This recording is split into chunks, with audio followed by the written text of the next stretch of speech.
Hi everyone, welcome to my channel Samaj Biology with Sami Sama. If you like my views, then share and subscribe my channel for my new lecture updates. Today our topic is about microbiology. Definitely हमने start किया था history of microbiology. That is the third lecture of history of microbiology. आज हम पढ़ेंगे golden age of microbiology. It's called also modern microbiology. इसमें जो है हमने पढ़ना है कि जो golden age क्या था, जहाँ पे तेज़ी से माइक्रो के ऊपर माइक्रो ऑर्गेनिज्म के ऊपर सबसे ज़्यादा काम होना शुरू किया, क्योंकि ये सदियों से जो है स्टॉप था। माइक्रोबायोलॉजी के ऊपर काम बिल्कुल स्टॉप था, किसी को पता नहीं था क्या था। तो वो 19th सेंचुरी तक एक कन्फ्यूजन था। फिर 19th सेंचुरी में एक इवोल्यूशन आया, जैसे कि लुईस पास्चर, रॉबर्ट कोच, इन्होंने जो है हिस्ट्री को हिला कर रख दिया। उन्होंने जो है बहुत से इन्वेंशन, बहुत से जो है जो है थ्योरीज पेश किया, किसके हवाले से, माइक्रो ऑर्गेनिज्म के हवाले से। तो आज हम पढ़ेंगे the golden age of microbiology. अच्छा, microbiology, the golden age of microbiology began with the work of Louis Pasteur. हम यहाँ से स्टार्ट करेंगे गोल्डन एज ऑफ माइक्रोबायोलॉजी। किसके काम से? हालांकि उससे बहुत से साइंटिस्टों ने काम किया, उसके ऊपर बहुत से एक्सपेरिमेंट किया, लेकिन लुईस पास्चर के बाद ही हम कहेंगे this is the golden age of microbiology, क्योंकि इसके बाद लोगों का रुझान बढ़ गया और एक दरवाज़ा, जो है एक उम्मीद इनके लिए खुल गया था। तो work of Louis pasture and Robert Koch, इसमें हम रॉबर्ट कोच को भी नज़रअंदाज नहीं कर सकते। वो had their own research institute, इन दोनों ने एक इंस्टीट्यूट बनाया था। डेफिनेटली लुईस पास्चर का इंस्टीट्यूट आज भी वो कायम है, own research institute. More important, there was an acceptance of their work by the scientific community. उनके एक वज़न था, इम्पोर्टेंस था, उनकी काम का एक वज़न था, किन के दरमियान में, साइंसदानों के दरमियान, क्योंकि वो जो भी काम करते थे ना, वो एक्सपेरिमेंटली वो क्या करते थे, इसको प्रूव करते थे, जिसकी वजह से उनका रुझान उनकी तरफ बढ़ गया और वो उनकी जितने भी थ्योरीज थे उनको एक्सेप्ट करने शुरू कर दिए। throughout the world and a willingness to continue and expand work। उन्होंने उनकी काम को सराहा, जिसकी वजह उन्होंने इनको अच्छा समझा और उनके ऊपर काम करना। During this period we see the real beginning of microbiology as a discipline of biology. यहाँ पे हम कह सकते हैं कि अब माइक्रोबायोलॉजी का जो है हिस्सा है, हम इसको इंक्लूड कर सकते हैं, किसमें, बायोलॉजी के अंदर। क्यों? क्योंकि उससे पहले कोई जो एक अवाई बातें थे, तो जो है जब एक्सपेरिमेंटली इनको प्रूव करना शुरू हो गए तो अब इनका एक वज़न बन गया था, तो इनको अब इंक्लूड करने लगे, किसमें, बायोलॉजी की एक ब्रांच के तौर पर। The concept of spontaneous generation was finally put to rest by the French chemist Louis Pasteur। Lewis pasture की वजह से एक तस्वुर था, एक हाइपोथेसिस था, किसके हवाले, स्पॉन्टेनियस, वो बिल्कुल स्टॉप हो गया, रुक गया। उसके ऊपर कोई बात करने वाला नहीं रहा, सारे खामोश हो गए, साइलेंट हो गए। किसकी वजह से? लुईस पास्चर की एक्सपेरिमेंट की वजह से और उनके जो थ्योरी की वजह से उन्होंने लोगों को साबित करके दिया, तो जिसकी वजह से खामोशी छा गया। In an inspired set of experiment involve a gooseneck flask. उन्होंने ये लोगों को इंस्पायर करके दिया अपने उस जो है एस लाइक शेप, जो उन्होंने जो है फ्लास्क बनाया था, उसके ज़रिए उन्होंने एक्सपेरिमेंट को जो है लोगों को अवेयरनेस पैदा किया। when he boiled barat in a flask with a straight neck and left it exposed to air, उन्होंने एक्सपोज करके एयर में रख दिया। उन्होंने जो एक कंटेनर में उनको एक्सपोज करके फ्लास्क को रख दिया, ऑर्गेनिज्म ग्रो, उसमें ग्रो कर गए। when he did this with his goose necked flask, जब उन्होंने आम फ्लास्क के मुकाबले में अपना जो बनाया हुआ एक एस शेप जो है फ्लास्क था, उसने वही एक्सपेरिमेंट रिपीट किया। The S shape of this second flask drop dust, जो डस्ट को क्या करता था, दरमियान में रोक देता था, क्योंकि फ्लास्क इस तरह था, दरमियान में यहाँ पे जो है वो रुक जाते थे, क्या, डस्ट, तो अंदर जाने के चांसेस कम थे। ये डायग्राम में आप देख सकते हैं। By the drop dust particle from the air, वो अंदर नहीं जा सकते, preventing them from reaching the बारात, यानी जो शोरबा था, जो रीच ऑफ न्यूट्रिएंट था, उस तक पहुंचने के लिए वो एक कर्व लाइक जो ग्लास था वो वहाँ तक नहीं पहुंच सकते थे। By showing that he could allow air to get, उन्होंने एयर को तो छोड़ा, एयर तो जा सकता था अंदर, ऑक्सीजन जा सकता था, कोई जो गैसेस थे वो अंदर आसानी से जा सकते थे, लेकिन डस्ट पार्टिकल के लिए उन्होंने एक रेसिस्टेंट पैदा किया इस एस लाइक ट्यूब के अंदर। Preventing from the reaching of Bharat by showing that he could allow air to get into the flask but not the particle in the air। वो हवा को तो छोड़ देते थे, लेकिन जो डस्ट पार्टिकल को उनको अलाउड नहीं था कि वो भारत तक पहुँचे। क्यों? क्योंकि these are the vectors, these are the particles which carry spores of microorganism। Pasteur proved that it was the organism in the dust that were growing in the Bharat. उसने कहा कि ये डस्ट के ही अंदर कुछ माइक्रोब्स या उसके स्पोर्स मौजूद है जो क्या करते, खास करते, जो क्या करते, ग्रोथ करते, किन का, माइक्रोब का, इन भारत, वो शोरबा के अंदर या वो सूप के अंदर पैदा होते थे। पास्चर दस इन 1859 फाइनली रिजॉल्व द कंस्पेरेंसी, वो एक तनाज़ा था, of the spontaneous generation, spontaneous का जनरेशन का जो तस्वुर था उनको उन्होंने रोक दिया और उन्होंने कहा कि only living create a living organism, जैसे कि हमें सेल थ्योरी कहता है कि life cell can be generate और create from pre existing sales.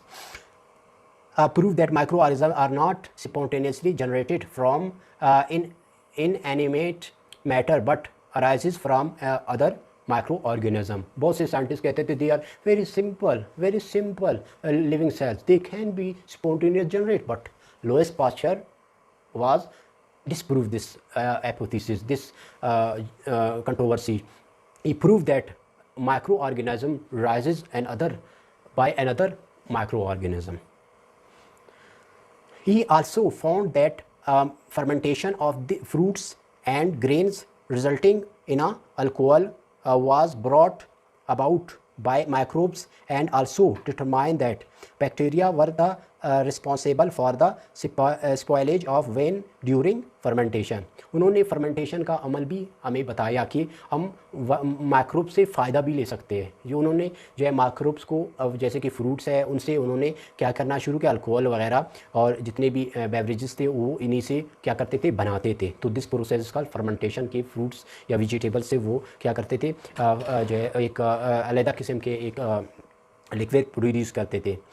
तो उन्होंने कहा कि these are the bacterias who create these so liquids. Pasteur in 1862 suggested that mild eating at किसी भी चीज़ को, मोल्ट को, अगर किसी भी चीज़ को आप 62 सेंटीग्रेड फ़ारेनहाइट 60 सेंटीग्रेड से 145 फ़ारेनहाइट में अगर आप किसी चीज़ को भी 30 मिनट तक आप इसको क्या करेंगे, ईट अप करेंगे, rather than boiling was enough to destroy the undesirable organism without running the test of the product। The process was called pasteurization।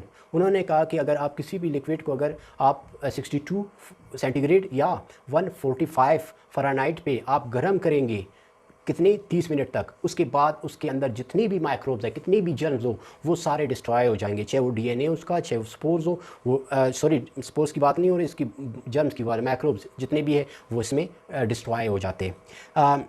और इस अमल को उसने कहा कि इस अमल को कहा था पास्चुराइजेशन, कि अगर आप किसी भी लिक्विड को आप 62 सेंटीग्रेड और 145 फ़ारेनहाइट पे 30 मिनट तक गर्म करेंगे, इसको कहते हैं pasteurisation. Pasteurisation was introduced into the United State and a commercial base in 1892। In 1892 में कमर्शियली इनको इस्तेमाल करना शुरू कर दे, जिसकी वजह से बहुत से जो है फूड जो है, बहुत से जो है बच गए, यानी डिस्ट्रॉय होने से, स्पॉइलेज होने से बच गए जितने भी फूड्स थे।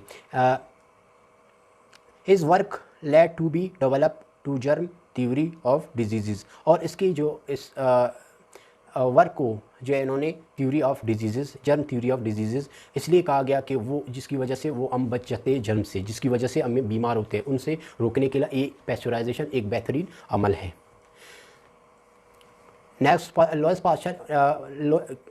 Pasteur is known as the father of modern microbiology. इसको मॉडर्न जो माइक्रोबायोलॉजी का हम इसको फादर कहा जाता है, क्योंकि ये उन्होंने एक इर्तिका, एक इवोल्यूशन लाया किसके फील्ड में, माइक्रो ऑर्गेनिज्म के फील्ड में, और जिसकी वजह से बहुत से लोगों को एक जो है एक डायरेक्शन मिला कि हम माइक्रो के ऊपर काम करें, उसके नुकसान और फ़ायदे से हम कैसे बच सकते हैं और उससे फ़ायदा कैसे हासिल कर सकते हैं। फादर ऑफ बैक्टीरियोलॉजी, इसको फादर ऑफ बैक्टीरियोलॉजी भी कहा जाता है किसको, लुईस पास्चर। जॉन टेंडल जिसने टेंडलाइजेशन का जो है प्रोसेस हमें बताया था। एन इंग्लिश फिजिशियन, वो इंग्लिश जो इंग्लैंड का एक फिजिशियन था। Deal with the final blow of spontaneous generation, उन्होंने स्पॉन्टेनियस जनरेशन का एक डिस्ट्रक्शन पैदा कर दिया। In 1879 he conducted experiments in the aseptically designed box to prove that dust indeed carried the germ. उन्होंने अपने एक एक्सपेरिमेंट के ज़रिए बता दिया कि डस्ट जो है कैसे जर्म्स को जो है कैरी करता है, कैसे ले आता है, कैसे पहुंचाता है, कैसे एज आ वेक्टर के तौर पर इसको जाना जाता है। He demonstrated that if no dust was present, अगर कोई एक ऐसे जगह पे जहाँ पे डस्ट कुछ ना हो, sterile borath remain free of the microbe growth for the indefinite period even if it was directly exposed to air। अगर उसने कहा कि हम बहुत से अरसे तक किसी चीज़ को रख सकते हैं अगर वहाँ तक डस्ट ना पहुँचे, तो डस्ट एक ऐसा जो है कैरियर है जो क्या करता है, कोई भी अगर स्पोर्स वहाँ तक लाए तो वो क्या कर सकता है, वो जर्म्स प्रोड्यूस कर सकता है, माइक्रोब्स प्रोड्यूस कर सकता है। तो उसने कहा कि अगर जहाँ पे डस्ट नहीं है तो हम कई अरसे तक किसी चीज़ को रख सकते हैं जो ख़राब नहीं होगा। prolonged boiling or intermittent eating was necessary to kill these spores। और उन्होंने कहा कि एक लंबी प्रोसेस से आप जब किसी चीज़ को बॉयल करते जाएंगे, कूल बॉयल, तो इसकी वजह से जो अगर स्पोर्स भी मौजूद हो वो भी डिस्ट्रॉय हो सकते हैं। किसके ज़रिए, टेंडलाइजेशन, जो टेंडल ने जो प्रोसेस बताया था कि इसके ज़रिए हम स्पोर्स को भी फिनिश कर सकते हैं, लेकिन लुईस पास्चराइजेशन के ज़रिए हम स्पोर्स को ख़त्म नहीं कर सकते।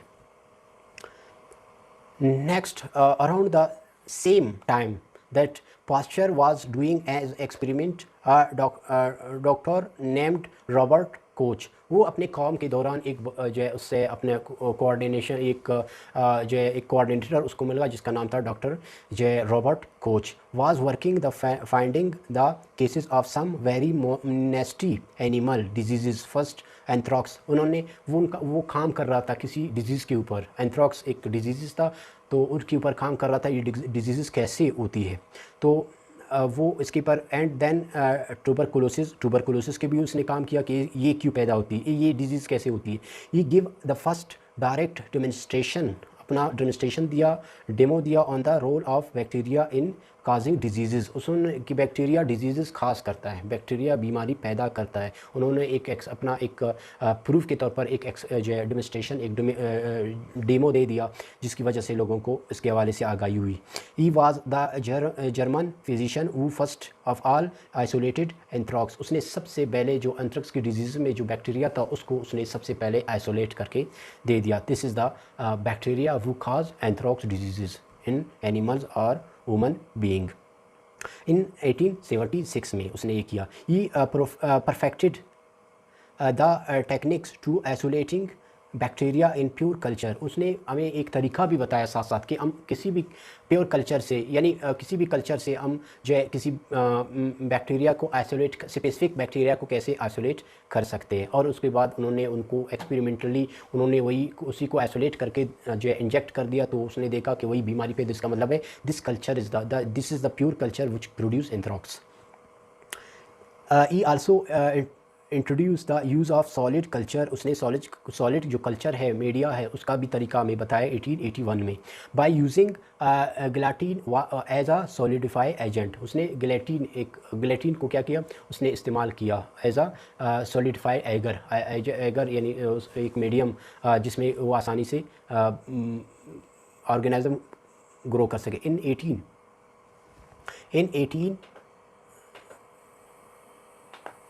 1882 ही डिज़ोल्व माइकोबैक्टीरियम ट्यूबरकुलोसिस। उसने जो डिस्कवर किया माइको ट्यूबरकुलोसिस जो टीबी काज कर रहा था।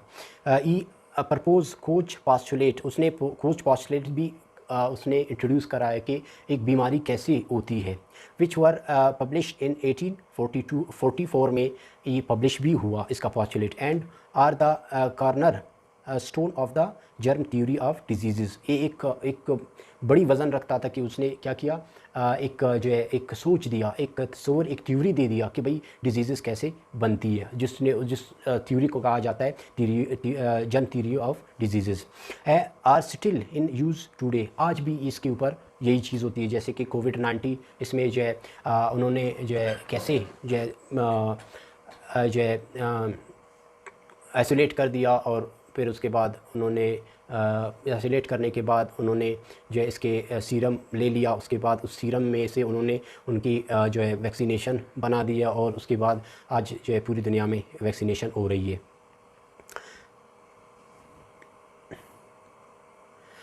कोच फॉर पास्टुलेट, जो कोच के जो फोर जो पास्टुलेट्स थे वो क्या थे, जिनको आज भी माना जाता है, जिसके ऊपर आज भी लोग काम कर रहे हैं। किसी भी नया डिजीज़ हो वो क्या करते हैं, वो उसी पेशेंट से वो उसका सीरम ले लेते हैं और उसको जाकर कल्चर करते हैं, उसके बाद बताते हैं ये this is that micro organism who create this disease.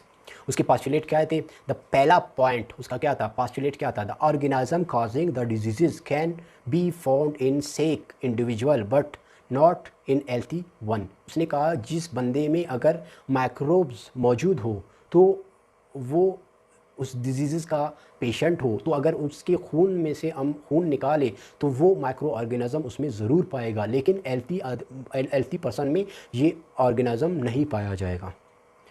फिर उसने कहा this organism can be isolated and grow in a pure culture, और उसी माइक्रोब को हम उसके खून से निकाल कर उसको अलहदा हम उसको ग्रो कर सकते हैं।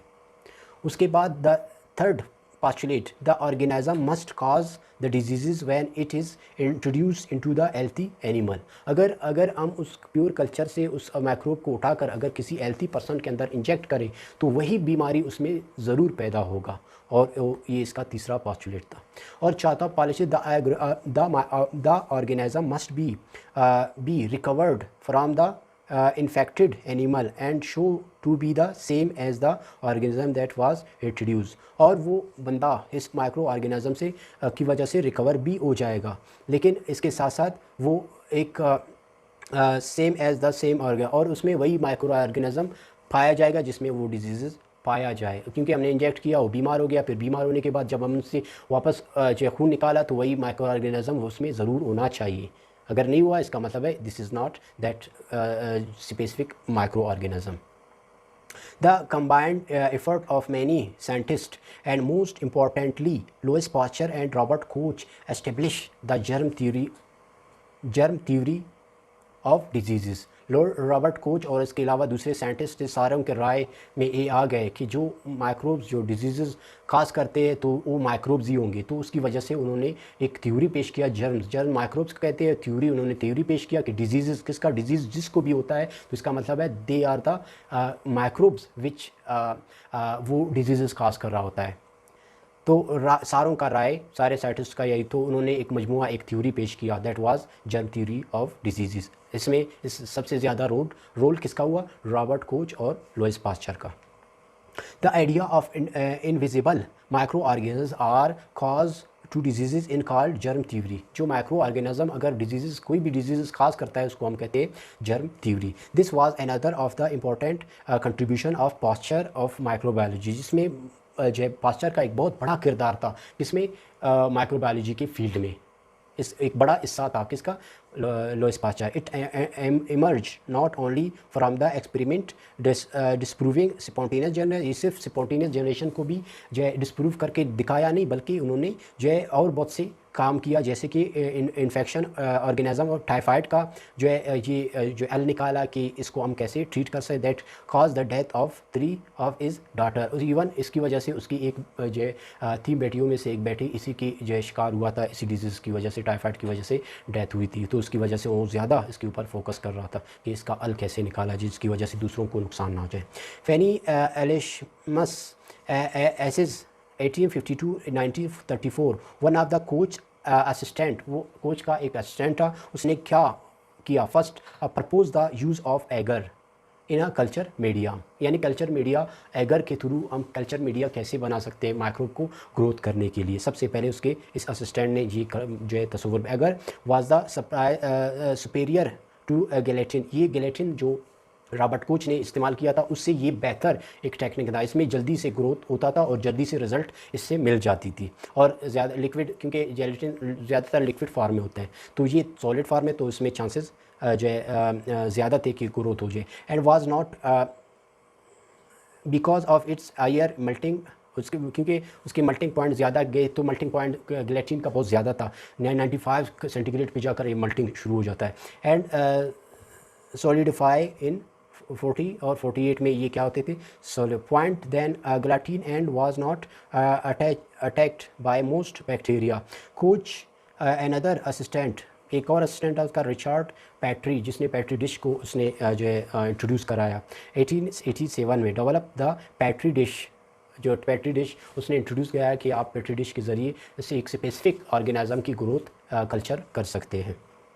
Container use for the solid culture media, जो सॉलिड कल्चर मीडिया के लिए इस्तेमाल करते हैं, जो solidify. 10 contribution of Robert Koch, Fanny Hesse and Richard Petri made possible the isolation of the pure culture. हम इसने पॉसिबल कर दिया कि हम स्पेसिफिक, यानी जो ट्यूबरकुलोसिस या जो टाइफी है या जो एंथ्रॉक्स है, उसको स्पेसिफिक हम आइसोलेट कर सकते हैं इस मीडियम के ज़रिए, इस जो कल्चर के ज़रिए। of the microorganism directly stimulated progress in all area of the micro